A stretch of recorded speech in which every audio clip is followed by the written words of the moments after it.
Welcome, everybody. My name is Frank Russo. I'm the co-director of the SingWell project, and we're based in Toronto, Canada, at Toronto Metropolitan University. But SingWell is an international consortium. It's been in existence for a little over 10 years now, and our focus has been singing and well-being, broadly speaking. I know there's a lot of groups that are interested and invested in this topic, and there's a lot of exciting work happening around the world right now. We had the opportunity to develop a partnership grant, and that has really mobilized a lot of the activity in the SingWell project. And we're a little more than halfway through that project. I believe it runs from 2021 to 2028, 29. Um, but as I say, SingWell has a life before this granting opportunity, and we fully expect it to have a life beyond this granting opportunity. The current grant was themed around singing and well-being for people living with communication challenges. So the idea is that singing seems to support various communication challenges, from aphasia to Parkinson's to even receptive communication challenges like hearing loss.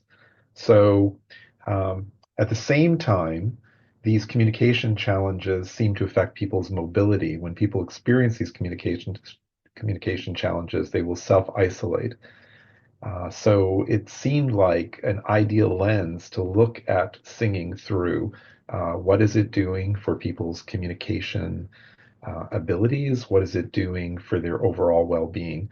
And we're studying this from the perspective of a biopsychosocial lens. And the biological part of this looks at neurohormones like oxytocin and cortisol. And we're interested in the way in which changes in these neurohormones may underpin some of the changes the pre-post changes that we observe. So people come out of choir and they feel connected and more whole. They say they sleep better, they feel more resilient to pain. Can we explain some of this from the perspective of those biological underpinnings? That's what we're attempting to do in the research, or what we sometimes call the knowledge generation component of the project. The other really important part of this project is knowledge mobilization and sharing, and that's the focus of the speaker series. So it's all fine and good to publish these isolated small studies in niche journals that seven of our friends and relatives will read, but much better to share them with the world and uh, and just build on these exciting ideas and mobilize some of the best practices. So that's what we're trying to do in the speaker series is speak to people who are actually leading these kind of singing groups, people who are involved as participants, and often we also have the researchers involved. So Kathy, who will join in just a moment, has spearheaded this effort, and it's remarkable. But we're at our very last one here on April 25th, 2025. So we've had a number of really fruitful, successful uh, events like this that have extended our network, have brought more people in, and have shared a lot of the good work. And this won't be the end of knowledge mobilization for SingWell, but it will be the end of this speaker series. So with that, I'm going to pass it over to Arla, my co-director in SingWell. She's saying no, so I'm passing it over to Kathy then, if Kathy is speaking I'll next. save I'm going to be one of the speakers for today, so I'll save my spiel for when it's my turn. We can pass it off to Kathy for now. Okay. No, no, I'm just kidding. Hello, hello, everybody. I'm so happy to see some familiar faces and to see so many of you who are returning to the series, people who've been here for multiple of these sessions, and also to people who are joining us for the first time. So thank you so much for being here. Just a couple of housekeeping things before we jump in. When you logged in, you might have seen that there was captions and translations, language translations available. To help you follow along more easily if English isn't your first language. I believe Bridget has a little how-to guide. Thank you, Bridget, to pop into the chat there if you need any assistance with that. Also, there will be a Q&A following all of the presentations, but that will likely take us beyond 1 o'clock Eastern time. So if you have any questions during any of the presentations, please just put them into the chat, and Bridget will help me keep track of those, and then we'll direct those questions to the appropriate person at the end. So your questions are important to us, and sometimes they're timely in that moment, so please just type them in there as we're going along. And if you can't stay for the Q&A, that's no problem. We'll be sending an email with the transcript at a later date. Before we do start our presentations, however, we'd like to acknowledge that First Nations, Inuit, and Métis peoples have been making and sharing music on these lands since time immemorial. On behalf of the SingWell project, we recognize the privilege of working, living, and creating on these unceded territories. We honor and are inspired by their ongoing legacy of creating community and healing through song. Thank you. Again, we're so happy that you're all here today, but we'd like to get a better sense of who you are. So Bridget is going to pop a poll. It should be coming up on your screen. It will just take you not even a minute to let us know who you are, and what your professional or what your perspective is in terms of joining us here today. So just go ahead and do that if you don't mind, so we can see who's in our community today.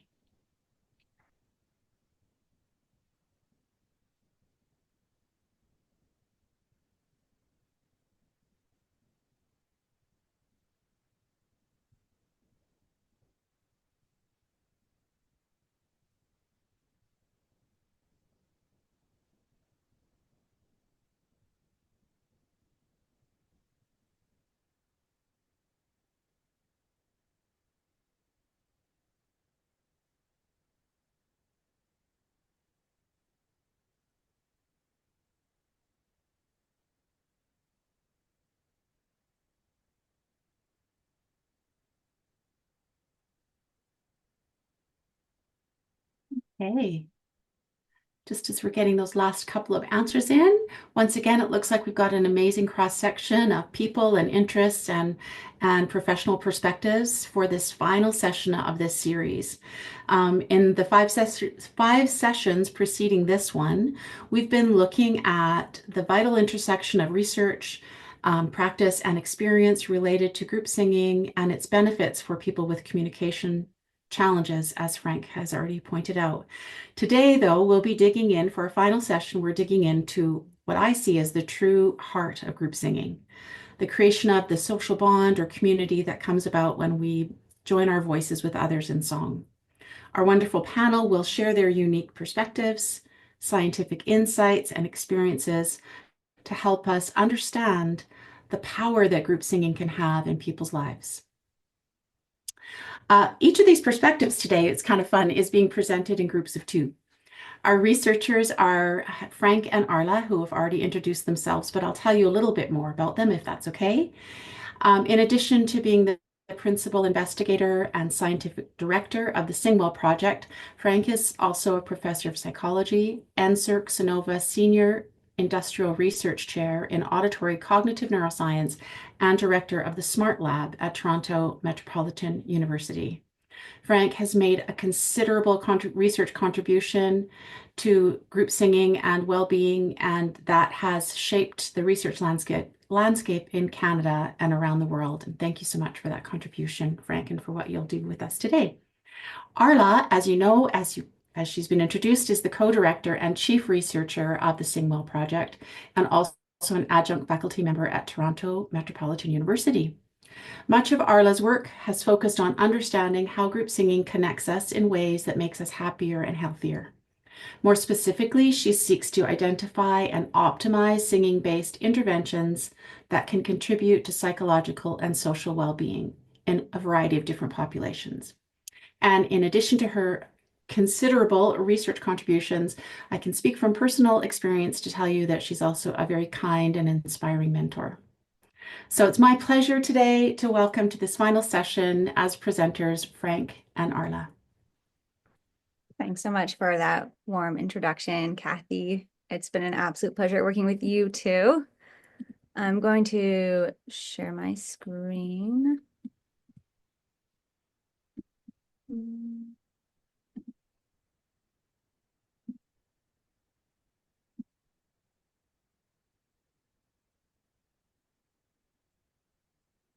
What do you see here? Oh wait, 1 minute.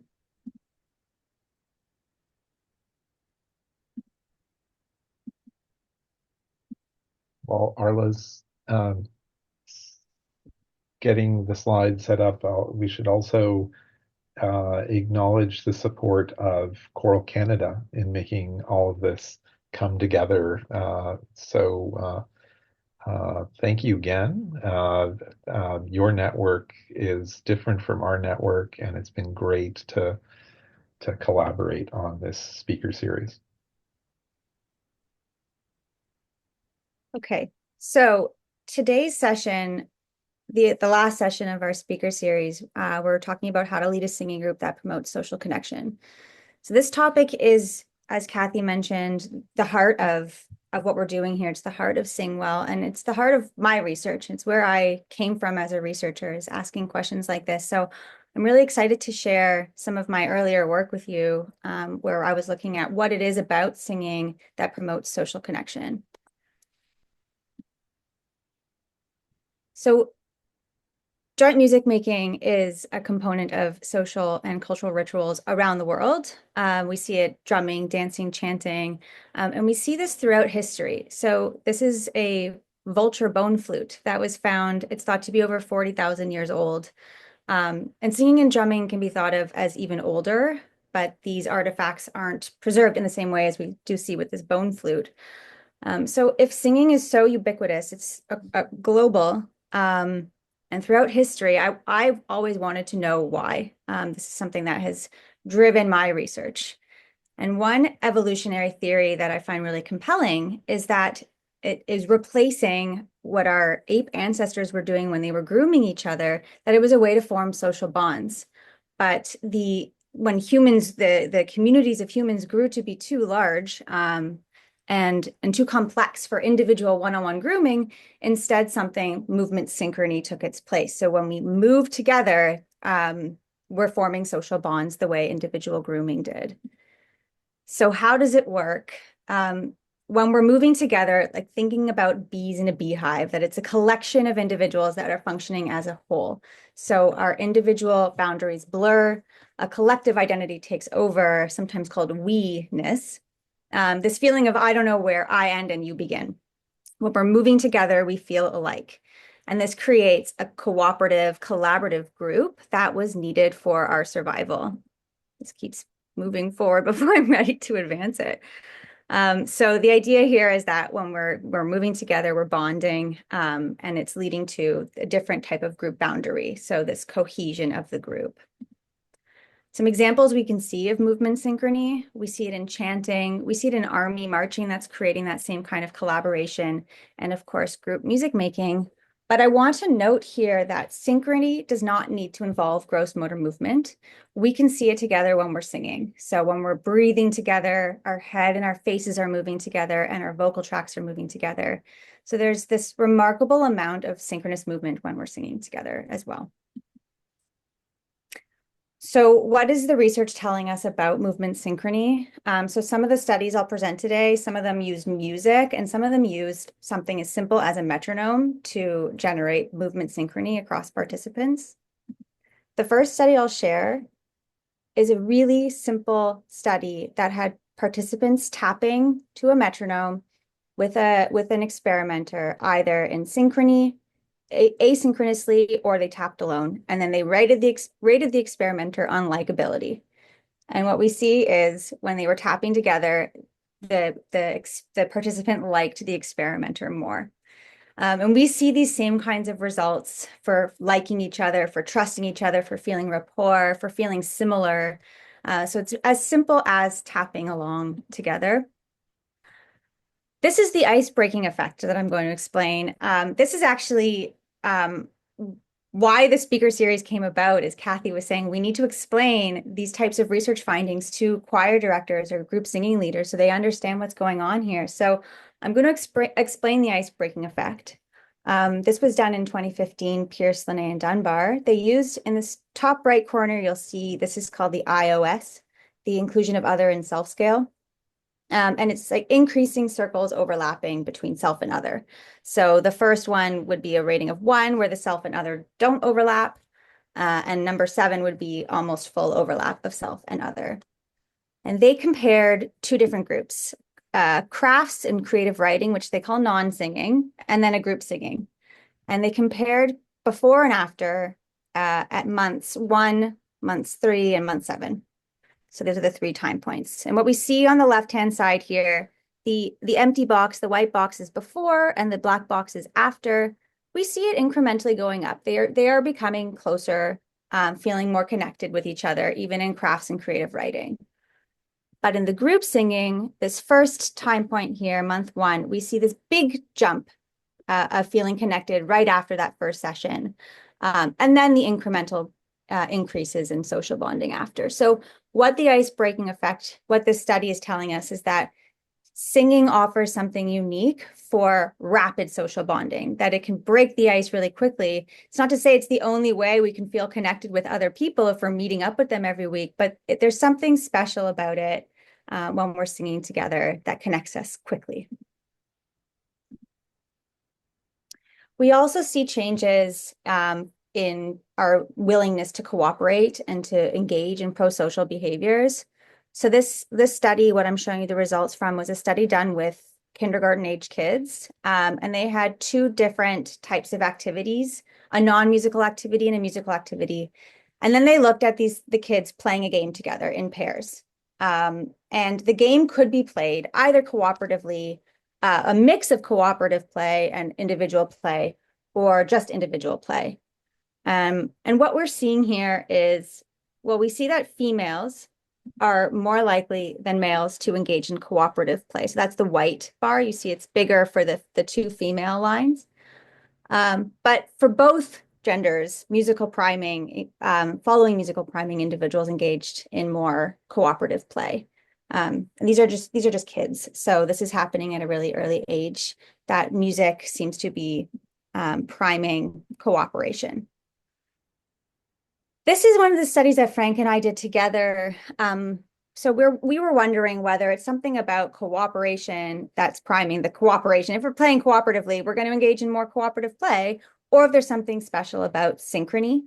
So this was also done with kids, age range 5 to 12, and we had 3 conditions. We had a group singing condition that we call cooperation and synchrony, group art, which was cooperation only, and then a competitive games control. And so we wanted to see if there was something added when we were synchronized versus just cooperating and creating a group art project. On the left here, you'll see it's a simplified version of the prisoner's dilemma game, which we played with the kids following the activity. So the kids could choose to either cooperate with each other, in which case they both get 1 token. If that's the blue, the red means they're competing against each other. If they both compete, they get nothing. And then the next one, when the red gets 2 tokens, if the participant, the pair decides to cooperate and you decide to compete, you get 2 tokens, and vice versa. Is that clear? So the dependent variable here was cooperation, and then sharing. So at the end, they had their collection of tokens that they won, and they were given an opportunity to share their tokens with other students that didn't get to play the game. So we looked at how much they were willing to share.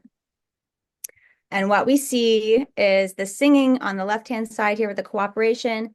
Over the 20 trials of the prisoner's dilemma game, we see them way more likely to cooperate with their partner than the other 2 conditions. So they were more likely to both earn 1 token each trial than to try and compete with their partner. And then in the second graph here on the On the right-hand side is how much they were willing to share. And we see that the singing group was more likely to share their tokens than the art and the control group. So we're also seeing, as Frank mentioned, that synchronized movement is affecting our hormones. So this was a study that we ran in 2022 where we looked at oxytocin through the saliva before and after group singing and before and after individual singing. And we see a jump in oxytocin in group singing, but not in individual singing. This is, a very beautiful graph with very simple results, but the story is not that simple, and we're still uncovering what is actually happening when it comes to oxytocin. So I would take this finding with a grain of salt as we continue to unpack it. Stay tuned, and we'll keep sharing our results as they come up. But it does seem like something special happens in groups that have been singing together for a long time when it comes to oxytocin. So in early stages of group singing, when the people are getting together for the first time, we're not seeing that boost. There might be something like stressful. They don't know each other. What are we doing here? Do I feel safe? That might stop the boost of oxytocin. Okay, so in my dissertation, I wanted to really test what the ability of movement synchrony is to manipulate group boundaries. So what I did was I looked at something called the common in-group identity. How do I stop the slideshow from moving on without me? I'm not ready to move on. What I wanted to see is if we brought individuals together that identified as different, whether it was different ethnicities or different cultures, and had them sing together, would that create a new boundary around the group singing, the common in-group? And so what we did was we brought in 6 undergraduate students and we put them into minimal groups. So what that means is we gave 3 of the students a blue penny and 3 of the students a red penny, and we made them play games that bonded them. So they felt really empowered together as a group, these 3 students. And then we brought them around a table and we manipulated synchrony. So in the asynchronous group, everybody was tapping to a different beat. We had a silent disco style of beat in their ear. And so they were asked to tap along. And in the asynchronous group, everybody tapped to a different beat. In the intra group, the minimal groups tapped together. So all of the red participants tapped together and all of the blue participants tapped together. In the intergroup synchrony condition, all of the participants tapped together in one big group. And we wanted to see how it would affect their cooperation on a public goods game. So they were asked they had a certain amount of coins, and they were asked if they wanted to contribute to different accounts and with different payoffs. So they could keep it all in their private account. They can contribute to their minimal group. So just paying off, if I'm red, to other red participants, or the public account, which would go to the full group. So we played several rounds of that game, and then we asked them how they categorize the aggregate group as 1 group, 2 groups, 1 group and 3 separate individuals, 6 separate individuals, or a group of individuals on the same team.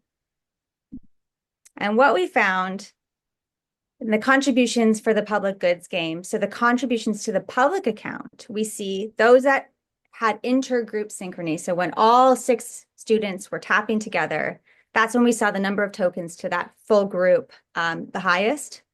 And it was significantly different from when they were tapping just with their minimal group. And the contributions to the small groups, so people were more willing to share with others within their minimal group when they were tapping with their minimal group.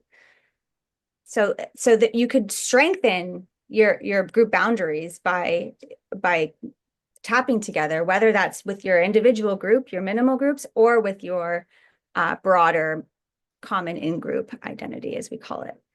And it's exactly how they categorized the groups. So in the intergroup synchrony, we see that the blue line here is categorizing it as 1 group.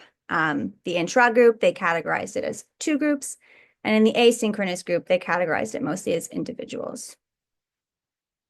So to summarize here, we found that movement synchrony, it did influence social categorization and cooperation across intergroup boundaries. We would need to put this to the test in a real world context, but what to make of all of this? So this is a theory that Frank and I have loved chatting about on trains. We call it the bread and butter theory. And what it is it's suggesting that much like the icebreaker effect, it's not the only way that you're going to make friends. The friends being the bread, you're going to get the sustenance by eating the bread, but the butter makes the bread much tastier, more palatable, and you're going to be able to eat it faster. The butter is the movement synchrony that we, when we're here together with SingWell, we're talking about group singing. So I just wanted to end on Paul McCartney. So this is something that's really intuitive to a lot of people, and it's really fun to explore it scientifically in the lab and to, break down what music is and just have people tapping along. But the truth is people see it and they feel it when they're singing together, that they've become a group, a community, and that is really powerful. So thank you so much. For more information, I'm sure we'll be sending out information after this session, but you can check out our website, singwell.org. Thank you. Thank you, Arla. Frank, will you be sharing any thoughts? No, okay. We'll assist with the question and answer period. Okay, wonderful. Thank you so much, Arla. And I do love that Paul McCartney quote. It's a good reminder right now when, we can really focus on what's wrong. We can watch a group performing, singing together and feeling that synchrony. And then to me, that's what's right. that there's so much optimism when we sing together in terms of what we can experience and accomplish. So thank you for that. So interesting. For me as a practitioner to hear that perspective and understand that what we're doing is about so much more than making music. We're also creating connections and sense of purpose and identity for others. So thanks for that and for all that SingWell does to promote that understanding across the country and world. Our next perspective will come from that of practitioners, and I'd like to tell you a little bit more about who we'll be hearing from.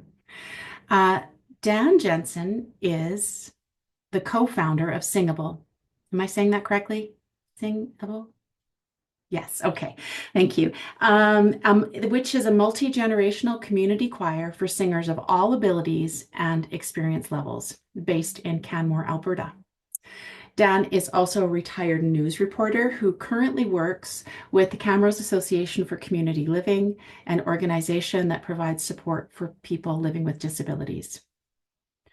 Ardell Reese is our other practitioner presenter today. Ardell is a professor of music at the University of Alberta and a staunch advocate for Canadian choral music.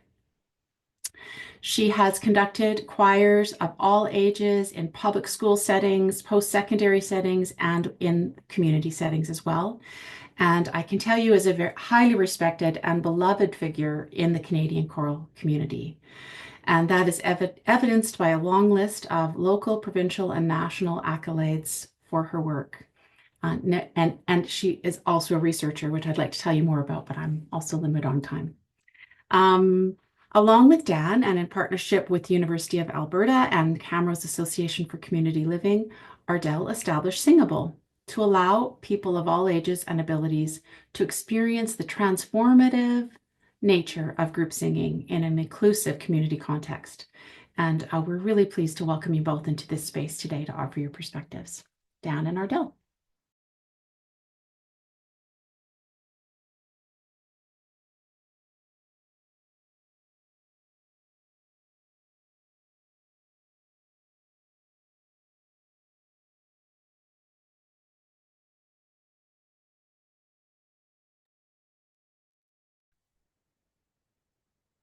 Oops. Well, here's a great time to remind you. So there's been a couple of glitches on their end this morning, as we've all experienced in this land of Zoom, always at the least opportune moment. But just a reminder that you can please put your comments into the chat, or comments and questions into the chat at any time, and Bridget and I will collect those and be happy to pass them along. And here we have Ardell and Dan once again. Welcome back to the Zoom space.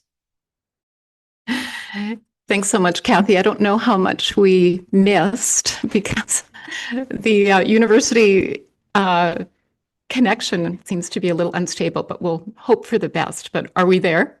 You're there, and we just said you're wonderful. So Oh, that's, in case you missed it, we'll say it again. You're oh both my goodness. wonderful. Oh, thank you Welcome so to this. much.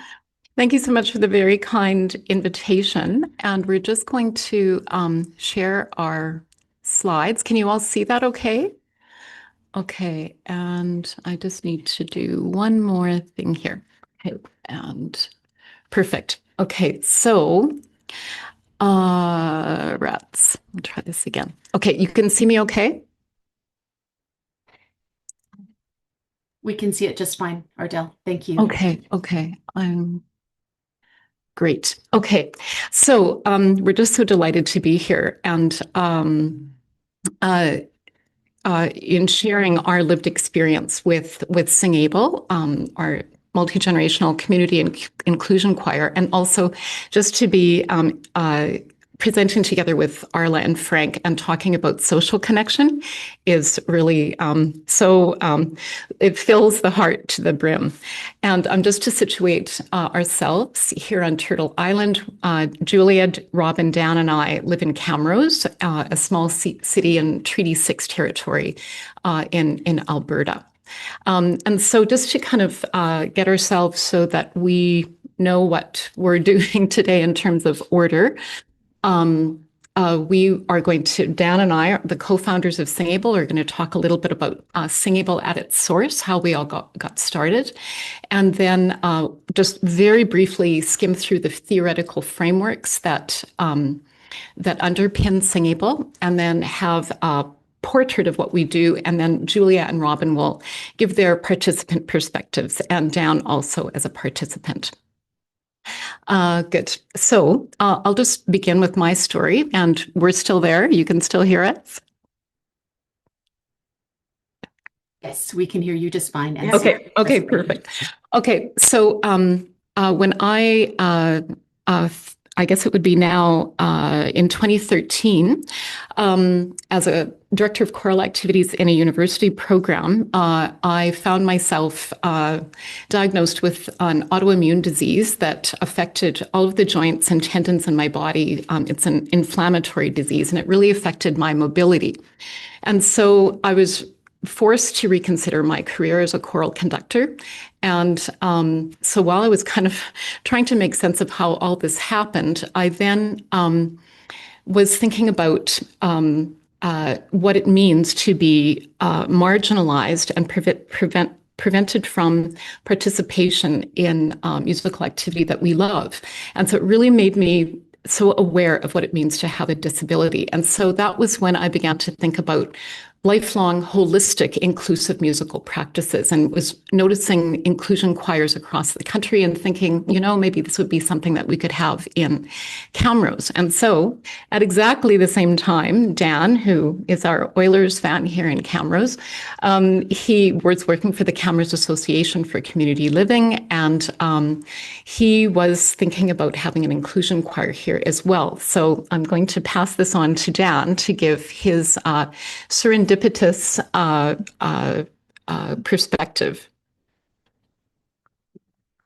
Thank you for the opportunities to speak with you today. I was very impressed with Arla's research, and very good. I'm so grateful to Camrose Association for Community Living for giving me the opportunity in the fall of 2016 to make a small difference in the lives of others.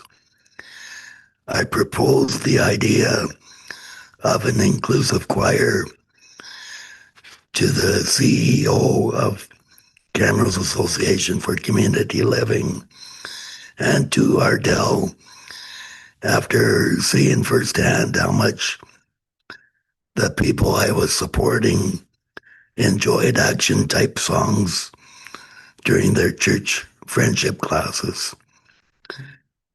I had seen several videos on YouTube featuring inclusive choirs and felt that a choir of that sort would work well in Camrose. Fortunately, CAFCL and Ardell agreed. I felt the idea would be a win-win-win for CAFCL, Augustana, and the greater Camrose community. CAFCL would benefit from being able to showcase the many talents of the differently abled and increase exposure in the community of the services it offers. Augustana would be able to provide another learning opportunity for its students and perhaps spark ideas of careers in the field of development. Finally, the people of the community, in addition to having a chance to sing in a non-traditional and non-auditioned choir, would be able to have fellowship with people with whom they would not otherwise have the chance to interact. No one would need to have a special musical talent, and for that, I'm especially grateful. I should point out that Augustana students have the opportunity to gain credit for their involvement in the choir. After months of planning, SingAble held its first rehearsal in the fall of 2018. The guess was that we would have 30 to 40 people in attendance. Imagine our surprise when it was more than 100. Over the years, SingAble has sung at Rotary Club meetings, at a Festival of Trees, and at Edmonton's Windspear Center. We are already looking forward to season 8 this fall. We owe a lot to Ardell for her leadership and to all our volunteers. None of this would have been possible without their support. Thanks so much, Dan. And just in the interest of making sure that I'm still connected and worried about the connection, I'm just going to share again because I just want to make sure everything's A-okay. Okay, so I think we're good and we're You're there. doing great. Yeah, Okay, great. It's clear and everything's working. Okay, great. All right, so that was how we began. And so now we're going to kind of look at what underpins SingAble. And this is very much connected. These things are all essential in order to maintain social connections with our choral practices. I know that probably the practice of what we do is maybe more important to you than the theory. And so I'm going to whip through the theory pretty fast just to stay within our allotted time. But the things that we are connected with are musical and singing identity. And Arla and Frank they spoke about this before. The idea of enablism, community music, inclusion, humanism, and participatory performance practices. So just very quickly, over the last 50 years or so, social identity theories have been studied in many ways. And one of those ways is with music and musical identity.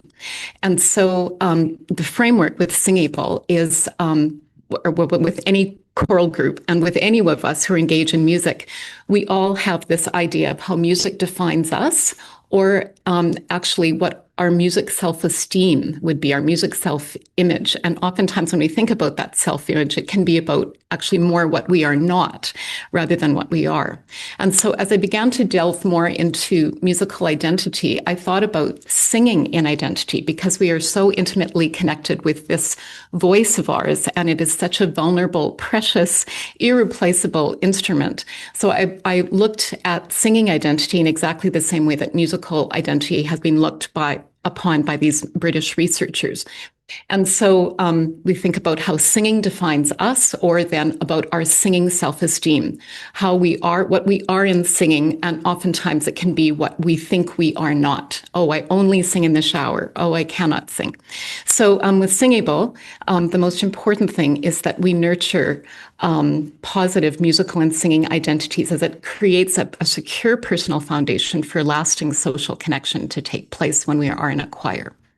Our second theoretical framework is enablism, which is the antithesis to ableism.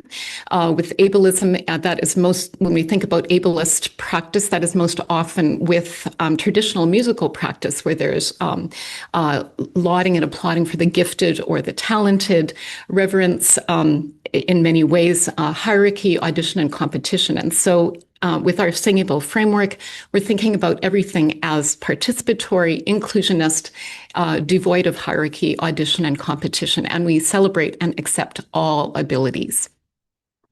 Our next framework is community music, and community music is actually, over the last 20 years or so, maybe a little bit more, a scholarly discipline. There are post-secondary institutions around the world that offer programs in community music degree credential programs, and Lee Higgin, he is at the forefront of this. And so he has three different definitions of community music.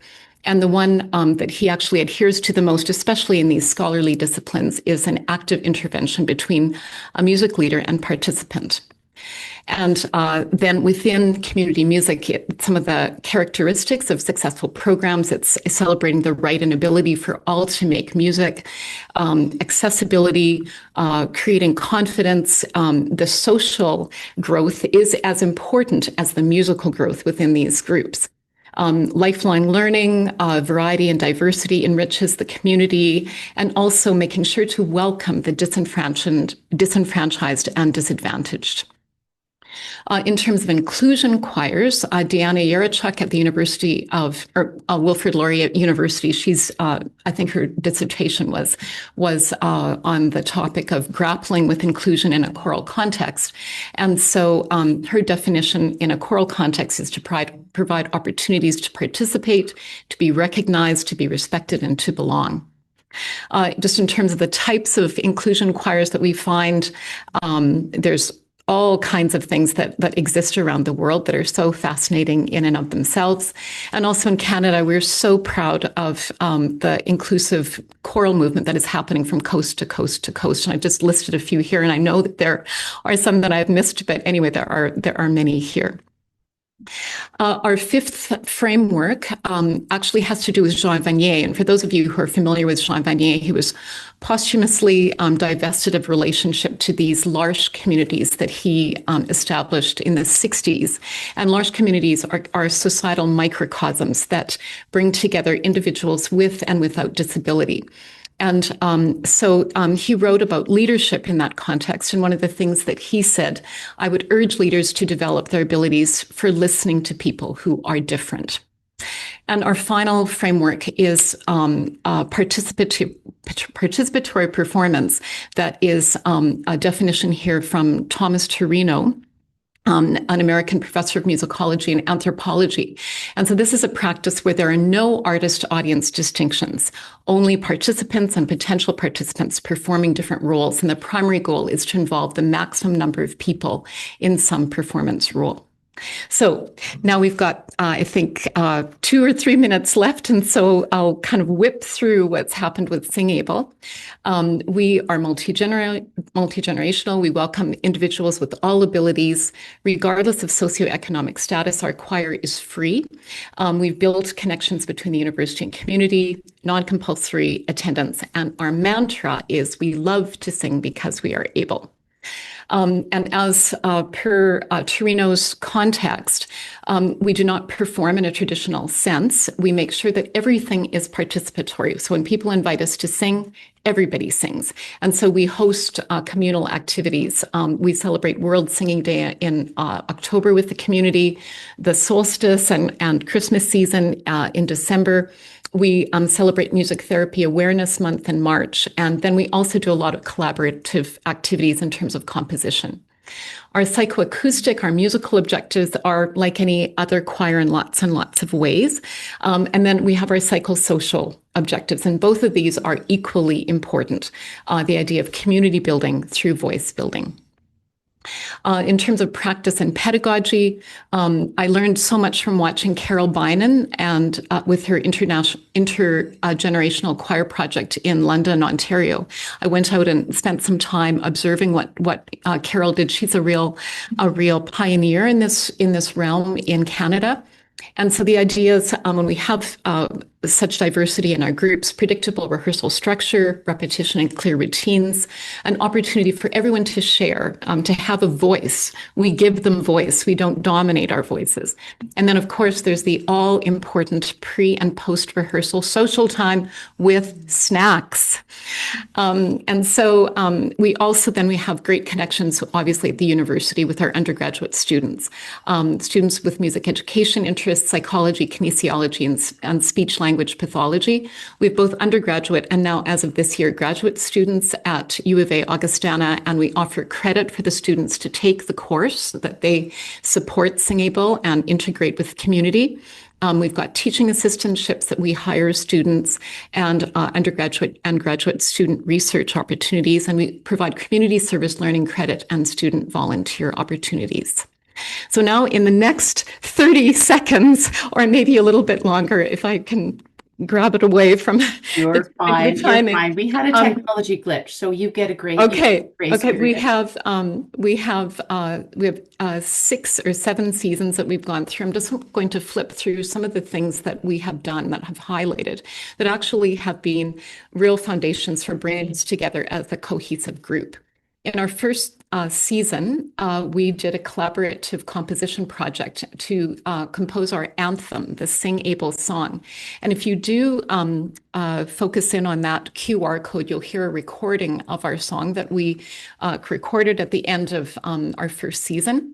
And so we had, I think, 90 people that wrote this song together. It's epic with 8 verses, but it's our anthem that we sing at every rehearsal. And here's a score of it, and slides I think will be shared with you. So this is our SingAble song. In our second season, we put together a public domain songbook with season 1 and season 2 highlights. So we've got our SingAble songbook. And then in season 3, we were all online, which was really interesting because I thought this might be the death of SingAble, but we were able to connect, obviously, through Zoom, along with every other choir around the world. We also established our weekly electronic newsletter, and it was wonderful when we were online because we actually, we couldn't sing as much as we wanted to, not that that was wonderful. But we actually could share a lot more in terms of our own personal stories when we had our own little square. And so it really kept our family together and maybe strengthened our bonds as well. We did a virtual choir tour across the country, and we recorded What a Wonderful World. In the 4th season, we were back together, and that year we focused on a participatory performance art project where we integrated visual art, movement, and improvisation, musical improvisation, plus other accessible music that would go along with our theme, which was Earth, Air, Water, Fire. And so we did this community participatory performance art kind of improvisation and happening. And so again, at the QR code, you can see a little 10-minute summary of how that project came together. In season 5, we were actually invited by our choral cousins at the University of Alberta that present more in traditional choral context, the madrigal singers, the concert choir, the University of Alberta mixed chorus. And so together we were part of 300 singers that sang together on the Windspear stage, and we taught the whole audience our anthem, the SingAble song. In season 6, this is kind of a reveal for SingAble because we decided to look at the 6 frameworks to kind of say, this is what we do and why we do it. These are the things that build our group singing and social cohesion. So we talked about what that all means. Also, during our 6th season, one of our undergraduate students did a revamp of a research project that was very informal that we did in our first year, just to look at the impact of SingAble and how it impacted choristers. And so she put together, and there's some quotes here about that were from our choristers about how it has impacted our chorister community and the community at large. Now, we've just finished our 7th season, and we are in relationship with the U of A Sound Studies Institute and the Faculty of Rehabilitation Medicine Speech Language Pathology Department.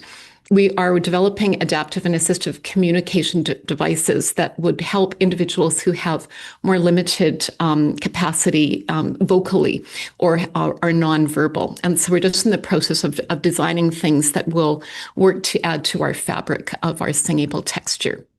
So that is our portrait of SingAble, and we're just so grateful, as I said, to be here. We're so grateful as a family to be here.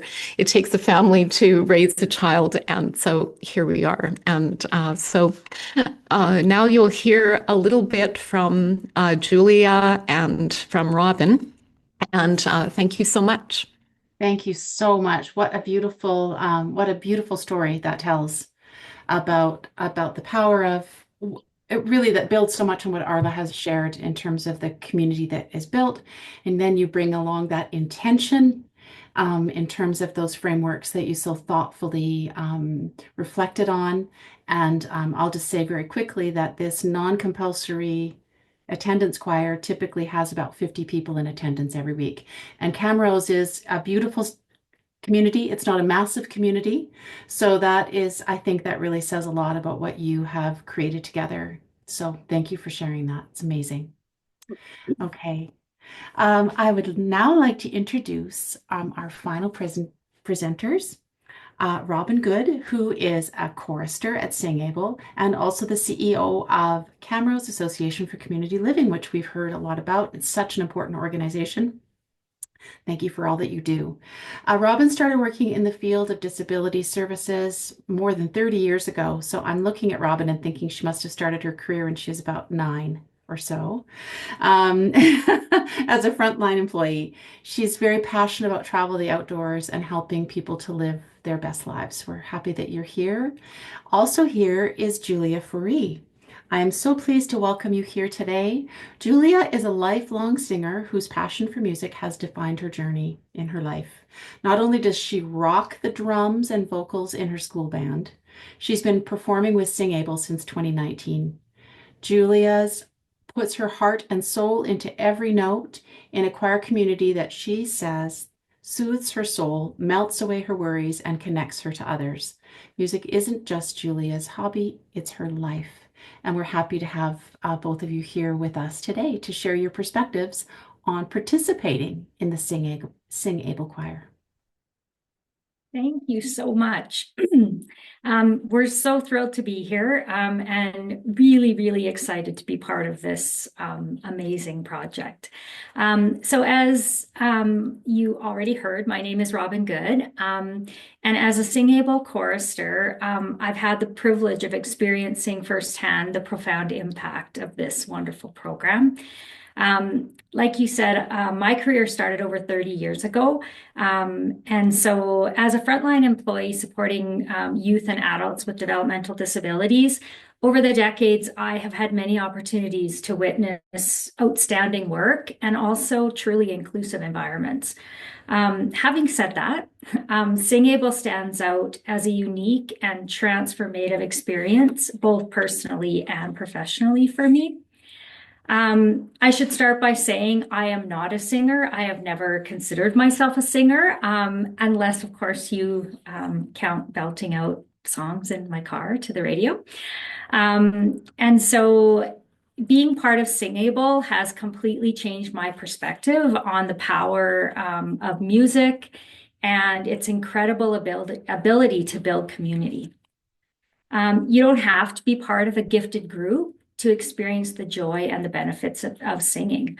And though I was very hesitant at the start to raise my voice in those groups, I now sing without reservation as a part of the SingAble choir. So as the current CEO of the Camrose Association for Community Living, I can say that our partnership with the University of Alberta Augustana music faculty and this program has had a truly remarkable impact. From the moment you step into rehearsals, there is this deep sense of camaraderie. It's the hugs, the hellos, the how are yous that are so genuine. And every person is welcomed and valued, regardless of their age, their ability, or their background. So through voice and movement, profound connections are made between the young and the wise, the able-bodied and those in wheelchairs, the verbal and the nonverbal participants. And it really, music has become a pathway to connection that transcends your traditional boundaries. SingAble has exceeded even my highest hopes in celebrating the beauty of diversity. And so each season ends with tearful gratitude as choristers reflect on the joy, the sense of belonging, and the comfort that this program has provided for them. And I think you'll get more of that from Julia, who's going to share her perspective on what being part of SingAble has meant to her. Thank you, Kathy, for that wonderful introduction about me. Hello, hello everyone. I'm thrilled to share with you my journey with SingAble. It all started with me going to watch SingAble performance at Midnight Madness at the Bailey Theater. Ondell came over to introduce herself after they were done singing. She invited me to join them on Tuesday nights at the Augustana Chapel. I have been going ever since, and it's something that I look forward to. Being a part of this inclusion choir has shown me what it means to belong to a family built on song. We are not just a group of voices, we are a community that lifts each other up through every note we sing.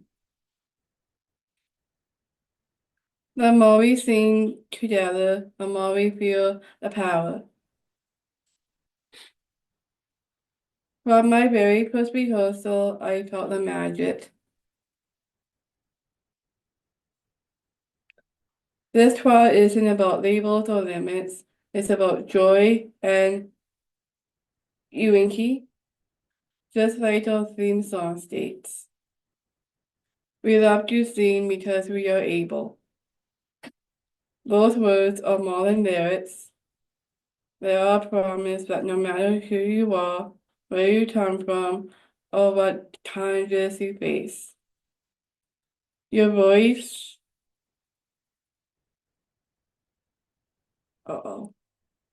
It's okay, Julia. Take in your a time. harmony. It's like every note we sing is a celebration of what we are capable of.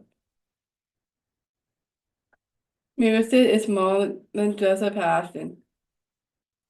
It's a way to express ourselves, connect with others, and find joy in everyday moments. Music isn't just a hobby, it's a lifeline that brings confidence, purpose, and a sense of belonging. This trial has taught me the power of acceptance and the beauty of togetherness. Music unites us and shows the world that we are special in our own way.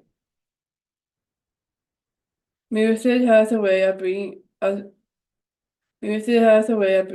closer, breaking down barriers, and reminding us that we all have a voice worth hearing. It has shown me that music isn't about sounding the same. It's about blending our tones into one harmony. When we sing, it is like all of our worries go away. It is where we can find peace, where we stand as one and leave our worries behind.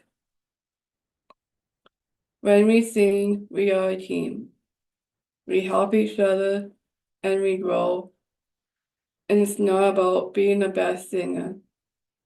It's about feeling connected and strong. In this group, we are different. Some sing slower, some sing loud, some quiet, but that's what makes us special. The more we sing, the more we see how special each person is.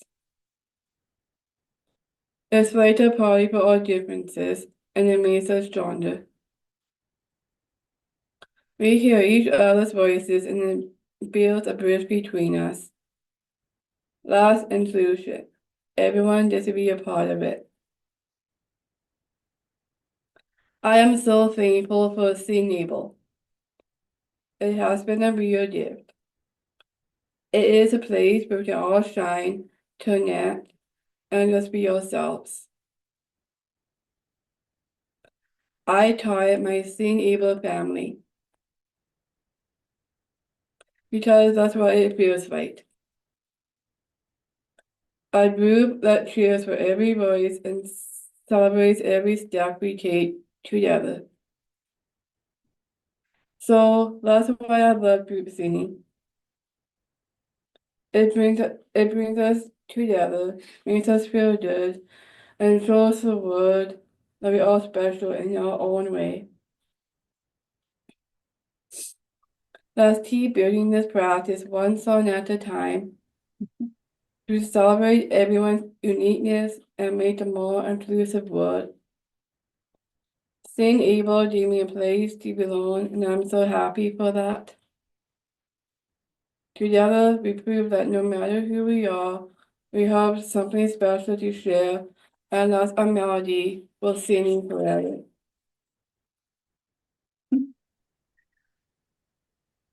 Julia, I think that's one of the most beautiful descriptions I've ever heard of what it means to sing in a choir. Thank you for sharing that perspective, because it's why Frank and Arla do the research that they do.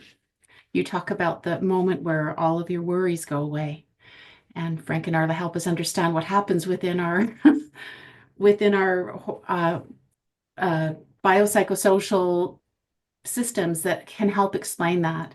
And Ardell, your description of your leadership approach is so integrated, so thoughtful and intentional, that I feel like all of the sessions have been remarkable.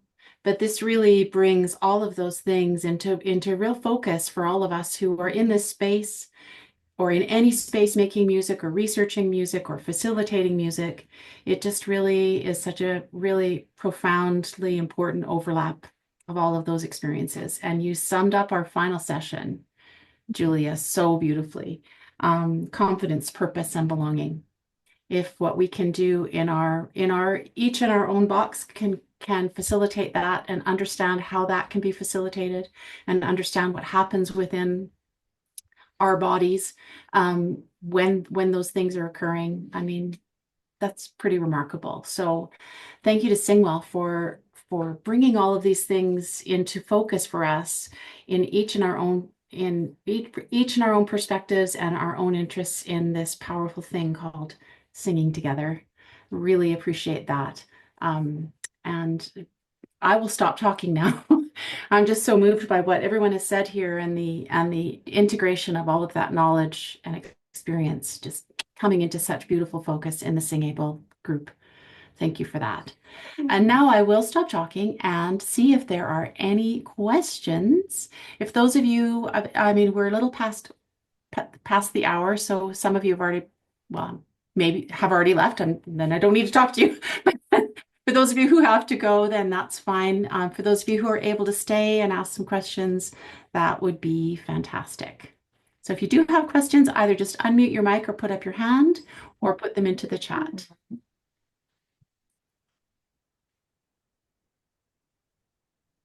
Kathy, I just Yes. wanted to say something. I just wanted to give a little shout out, actually, to my husband, who is actually on this call. His name's Roger Admiral, and he's our pianist for the choir. Oh, And so he's our real backbone. So anyway, just wanted to say that he's here in all support of all the singers, and of course his wife. We do sometimes forget to talk about the importance of the relationship between who is creating the accompaniment in whatever capacity, often in choirs. It's piano, thank goodness, a mini orchestra in one sweet box. But it's such an important connection too that facilitates well-being, I do believe, between the leader and the group as well. So thanks for that acknowledgement. Are there any questions from anybody? Yes, Maria, go ahead. Couple questions. The first one is a simple one. I wondered, I tried to use the QR code that you had put up, Ardell, and it took me to a broken link that could be on me. I just want to give you a heads up just to double check it if it could just be me. Maria, can you tell me which QR? Because I've got 3 of them, but I'll recheck The them. one for the anthem that you guys wrote. The anthem. Okay. It just goes to qrto.org with nothing. It worked for me. Oh, okay. We Yeah, can, it did. I'm sorry to interject, but we can, when we send out the transcript, we can make sure that those links are in the transcript. Okay. Brilliant. Those we weren't able to. Brilliant. I just love to hear it. Okay. So Megan, it worked for you, did it? Okay. Oh, great. Okay. Yeah. Yeah, So it took me to a Google that's Drive. on me. I'll take a look. Thank you. The other question, I had 2 other questions. My first is with no hierarchy in the participatory choirs, who's deciding what's happening?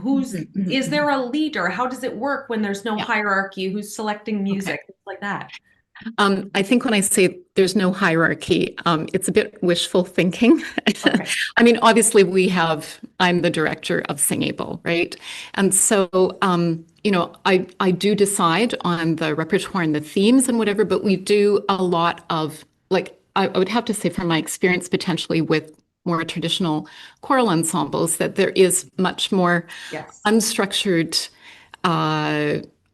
activity in the choir, in that there's times when the singers will just talk to me in the middle of a song, or you never know what will happen oftentimes. And so I guess when we say non-hierarchical, we want to make, and also like we ask the singers to provide ideas for songs that they would like to sing. We have a suggestion box that they want to share something. And so there is actually, I mean, there has to be something to make it all tick. But I think in terms of how we really try to get rid of the wall of the dominant conductor at the front. And oftentimes I'll just leave the front and someone else will come up and lead a song. You know what I mean? And so it's trying to let go of always being the voice for everyone else. And it's tough, like, right? Because it's a whole different paradigm, of letting go of that control. And so how do we do it and still have a choir? Yes. Like these are big questions that need to be discussed, I think, because it's quite, it's so deeply embedded, it's so systemic, right? And also when we have our undergraduate students involved, how can we get them more involved so that they are actually active? They're getting experience as leaders as well, but then also the community people as well. So that's something that we're looking for this, real non-hierarchy, but there has to be the kind of the guide for sure. Yes. Okay, great. I just pictured chaos and I thought, how does this work? Well, I would have to say really sometimes there is chaos. Oh, but yeah. It's always it's a wonderful, like every rehearsal, when I plan it, one never knows what direction things will go. But it all seems to fall together somehow. But it's kind of like letting go of what real control is when we think about how we structure our rehearsals in traditional ways, right? And so, it's been a real journey for me as a conductor who was schooled in traditional traditional in a traditional manner. But I mean, part of that with my illness, I had to let go of so much, and I had to reflect on what is going on and what do I need to let go. Like it was the most bizarre time of my life, and it happened quite late in my life. And so I'd been teaching for 30 years when that happened. And so, for we old school teachers, like it was a real shakeup, you know. Absolutely. Yeah, that's really clarifying. Thank you so much. Appreciate that. My other question was about the synchrony and the rhythm. I think it was Arla that you had presented. I wondered, it made me think of, I'm not sure if you're familiar with the rhythmic entrainment research that I think comes from Michael Tout, I'm not sure how to pronounce it, out of U of T. Generally, I wondered if there was a blind, my understanding was that it was silent disco style, but everyone was aware that each other was not in sync.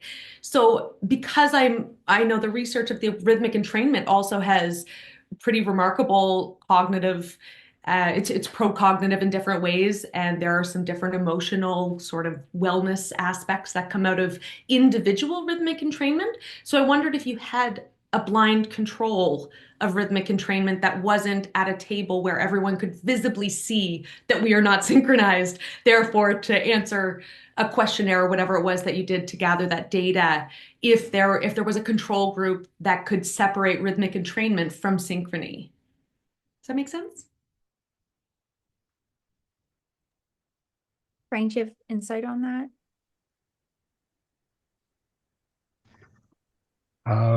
I should have been paying closer attention to, but I think I'm following.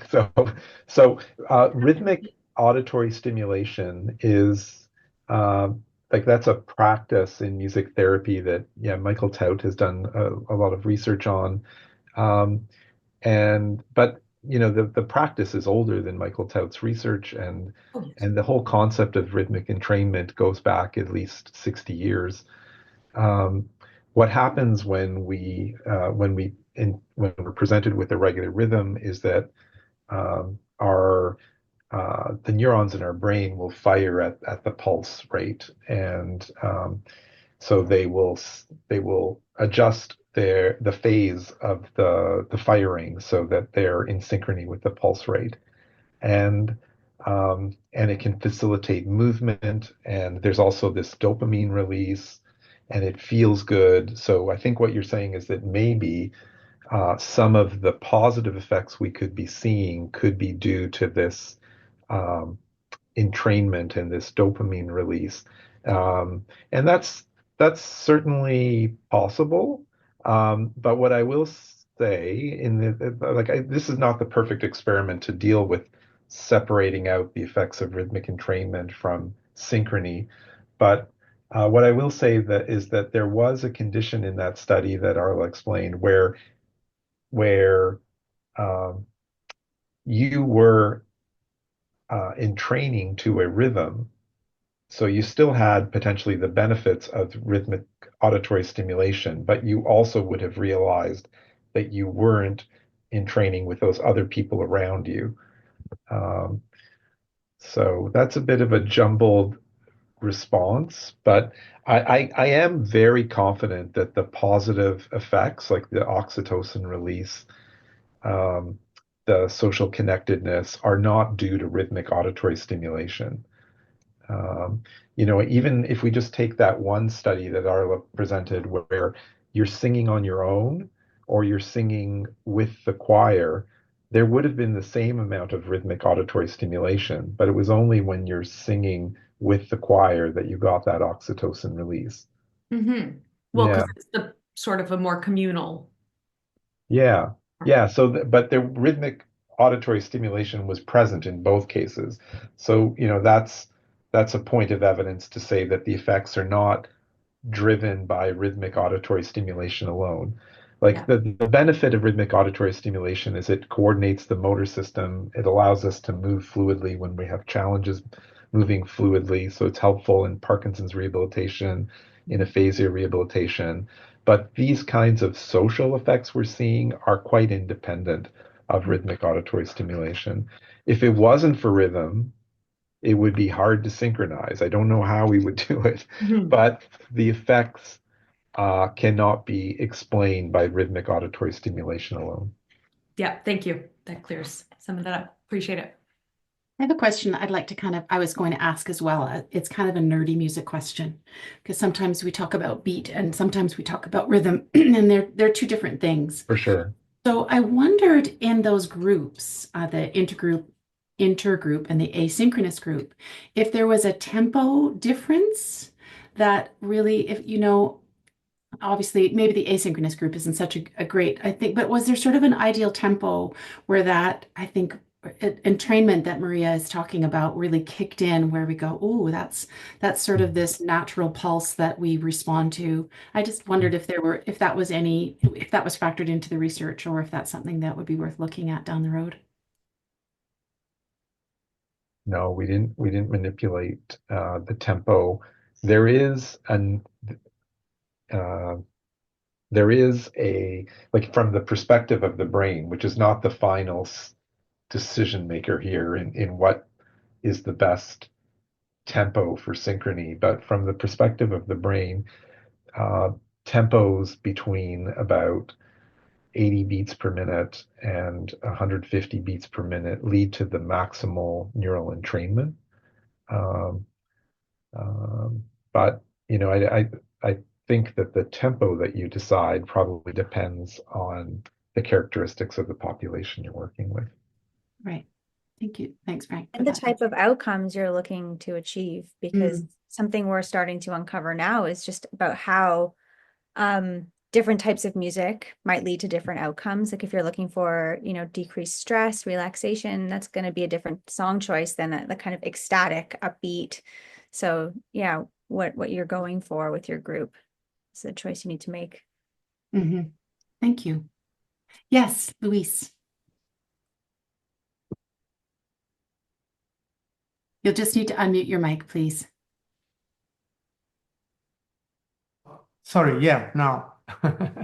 So, yeah, well, I am professor in the Department of Theater at Concordia University, and we created there an Acts of Listening lab.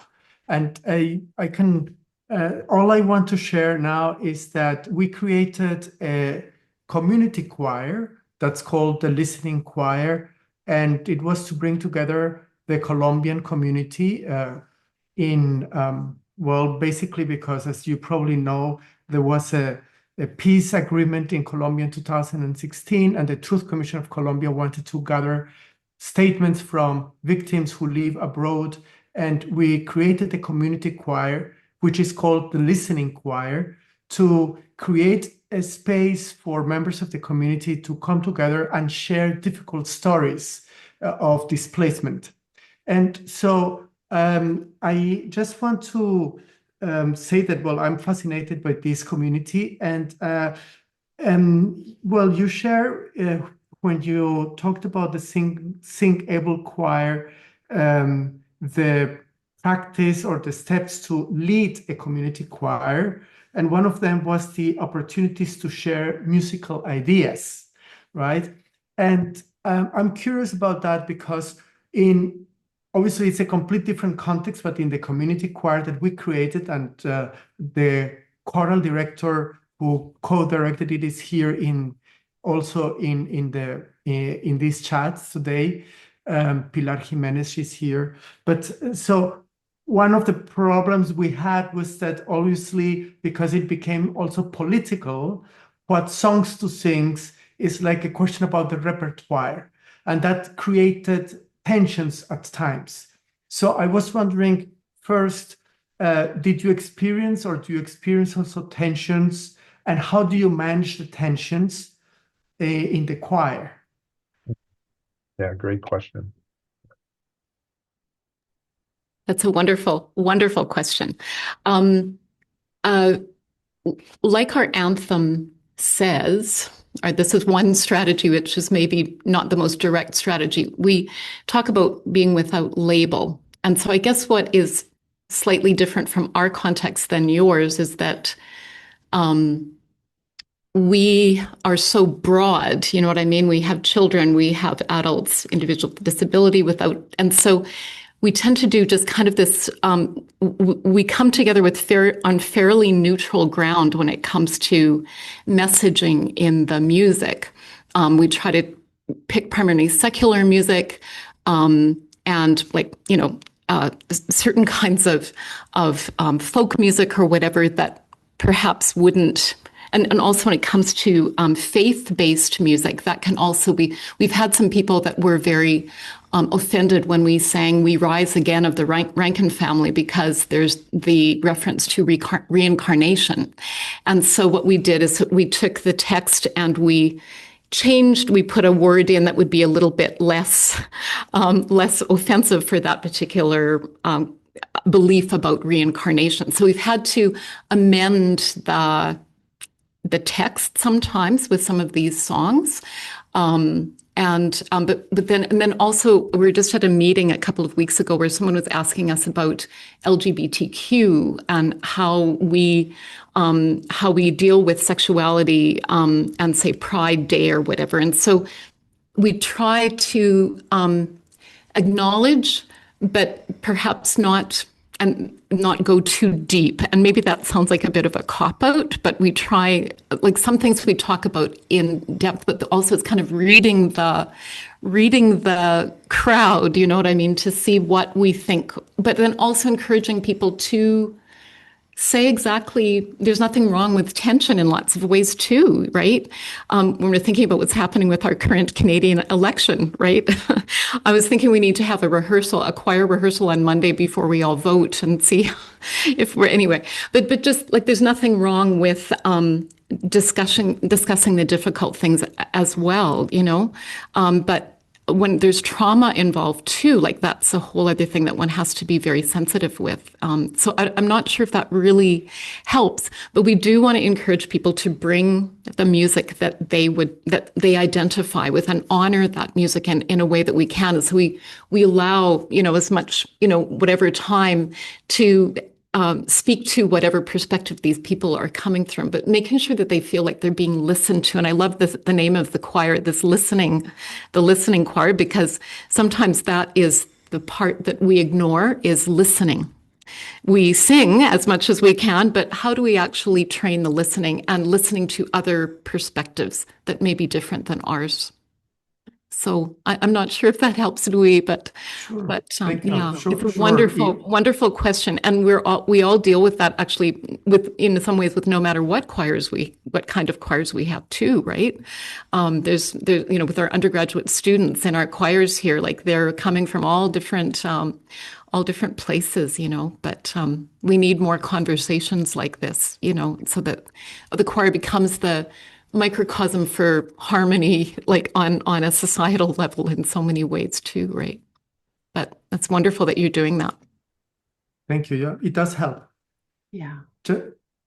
Just a quick follow-up point, and that is perhaps as a choir director, do you feel in the capacity to moderate the difficult conversations, or do you think it would be useful to have like a co-director who is in charge of facilitating the conversations? Okay. What's really great with a group like SingWell is that we have a community liaison that works between the Cameras Association for Community Living and the university, because we don't want this too post-secondary slated, and we want to make sure that the community is involved. And so, because we're in partnership with Robin and the Cameras Association for Community Living, we have a number of people that kind of act in leadership capacities. And so those people can be there for support and also to kind of get a temperature of what is happening within the structure of the choir, that we can address things that may come up that might be tension inducing. So yep. So then it takes it all off, like, because in some ways this is when this co-leadership model works so beautifully, because then you can all kind of come together to solve an issue if there's one that comes up. It's a good point. Conductors, group singing leaders often wear many hats. and in terms of building and facilitating and maintaining and bringing joy into that community. So to have a team to help you do that is really important. Ruth has brought up in the chat, thank you, Ruth, a really important comment about a real versus not real choir, which brings up a conversation that is so far beyond what we can do in these next couple of minutes that are left, about what the word choir means and how that can be a barrier to participation. People like Robin, she's nodding her head, who said, I'm not really a singer. And you could see all the practitioners saying, of course you're a singer. Everyone's a singer. Everyone can sing. But there, and you again, Ardell, you spoke to it in terms of the identity in music and music and identity, and the same thing as a singer and identity as well. I think that's a really important conversation for us to be having, and understanding how we can take the word choir, which is a beautiful word, and understand that it can be far more fluid than perhaps we traditionally have looked at. And, you know, as Choral Canada is doing also in their language, expanding it to be groups who sing can mean many, many things. And they're not necessarily of that Western classical tradition where they're auditioned and have to be good enough and, you know, meet a certain standard of music. So that's a really important comment. And I hope that that's something you can take back to your leader, and just understand that choir has many, many layers, and perhaps looking at it as a singing group versus a choir can help to break down some of those barriers. Yeah, I don't know if anyone wants to add to that. If I could jump in, I feel very strongly about this presentational, traditional presentational, and because another thing that maybe I neglected to say is this idea of process before product. We are so product oriented, right? And so this is something that we have to talk about in a choral context. We have to, because then what happens is that people feel that they're not welcome in a particular group. I mean, when it is so traditionally structured with the stage, that's what we're shooting for all the time. And if we can just be in the music, and one thing that I worried about with SingAble was that because we didn't perform in a traditional way, I thought people might find it really boring. And why would they come? Because, hey, we're not up on the stage. And so I've been quite surprised when people, you know, consistently come.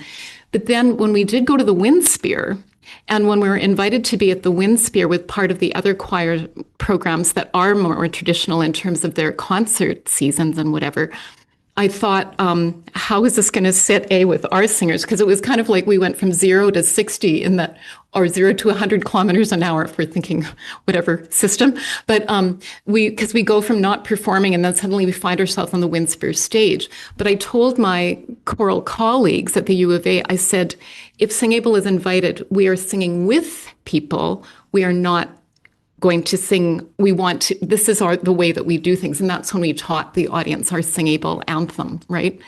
And it was very powerful. And it was a wonderful balance between all the other presentational performances, right?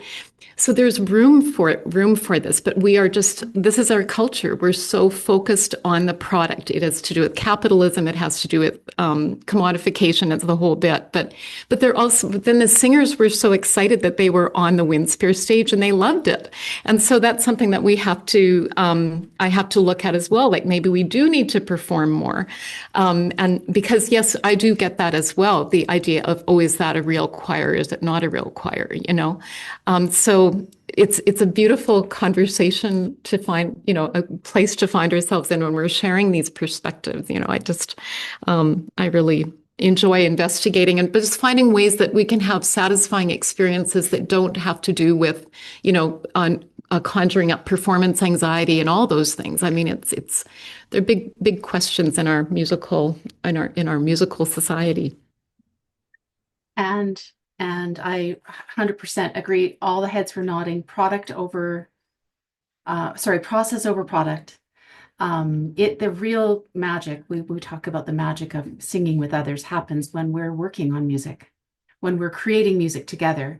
And the performing is valuable in that we get to be seen, and perhaps that changes our sense of identity about who we are, what we're capable of doing, and our contribution to a community. But such important questions. And I'm really terribly sad to say that we have run out of time.